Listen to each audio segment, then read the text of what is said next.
Head coach Mike Woodley now joins us. Mike, we're going to lead it off this way. I know you're not big numbers guy, big stats guy, but for the first time in school history, the Vikings are ranked in the top 10. That's a nice accomplishment. Well, it really is, Jeff. You know, we feel very proud of our accomplishments so far, but as I told the kids after practice last night, you know, we want to be there, but not today. You know, we want to be there on November 10th at the end of the season when it really, really matters, you know, as far as a playoff berth goes and those types of things. So it's still putting our head to the grindstone and taking each game one at a time, and hopefully we don't stub our toe along the way and get to what our goals are, and that's to win the conference and make it to the playoffs. Now, I admit myself, I was a little surprised that Grandview took up 4 spots despite not playing last week, but to me, I think it shows maybe some of the respect nationally that the program's getting. Well, I think you're right, Jeff. You know, if you look at our record, you know, we've lost to Drake, and Drake is winning the Pioneer League. You know, they're favored to win that league right now. And then the other loss, obviously, is to the #1 team in the country at our level is Marion. So we've played good competition, and I think, you know, the kids have earned, you know, the respect that they've gained right now. So 2 weeks ago, homecoming victory against Waldorf, 51-0. What's your evaluation on the job the team did 2 weeks ago? Well, we were really worried going into that game, Jeff. It was, you know, they're a scary team athletically, a whole new coaching staff, and pretty much a whole new football team. Very few holdovers from the previous staff, and they'd won 3 games, so they kind of figured out how to win football games, and those are always scary because they're trying to make a resurgence right now up there at Waldorf, and so it was a scary game. And I'll tell you what, I couldn't have been prouder of our kids' focus, their concentration throughout the game. I thought it was amazing because they just kept at it, kept Sawnwood and kept playing hard and making plays on both sides of the ball, and then to shut somebody out. That's hard to do at the college level. Got out to a big halftime lead, and then the backbreaker when Charles Badgett busted the first play from scrimmage in the second half for a 60-yard run really put the game out of reach for sure. Well, you know, it really did, and really the last thing our message to the kids when we went out for the second half was, let's start fast again. And doggone it if Charles didn't bust one. And it was really a great individual run. You know, the O-line gave him a little crack there, but he broke through it. Broke about 4 tackles, and he went 62 yards on that. And again, we started that second half and probably put the nail in the coffin of putting the team away that we were playing. 2 guys with over 100 yards rushing, Charles Badgett with the 3 touchdowns, and Garrett Fulbright also over 100. Well, that was nice to see. You know, we've been talking about the improvement of our offensive line, and in the last 2 games, both St. Ambrose and Waldorf, we showed that we have some balance to our offense. We can throw it if we have to, which was evident with the 300-plus yards throwing the week before. Then we turned around and ran the ball for 300 yards. So I think that kind of tells us what kind of a football team we have offensively, that we can do both. Rushing the football was a big key 2 weeks ago. I know this year the team has been able to throw more than usual that we've seen in the past with the Vikings, but the fact it was almost back to old-fashioned Grandview football with over 300 yards on the ground.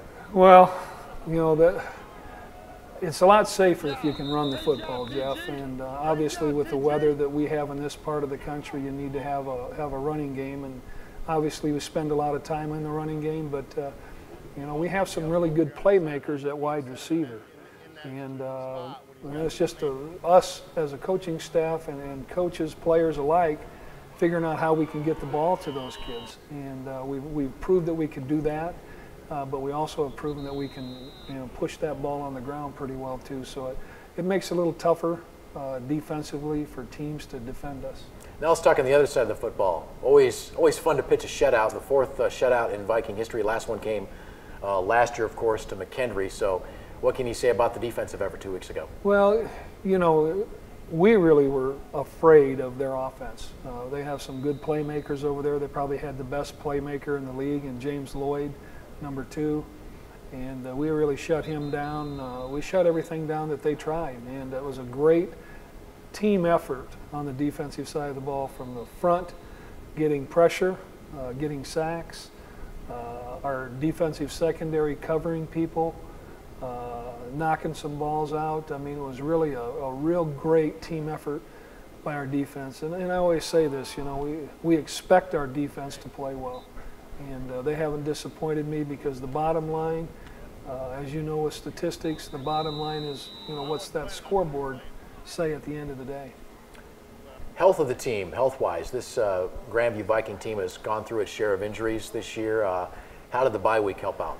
Well, anytime you can get an extra week like that, and especially we'd gone 10 straight weeks from the time the kids reported until our open week. It was 10 straight weeks of playing football. We had a scrimmage in there, so that's really you know, 8 games worth.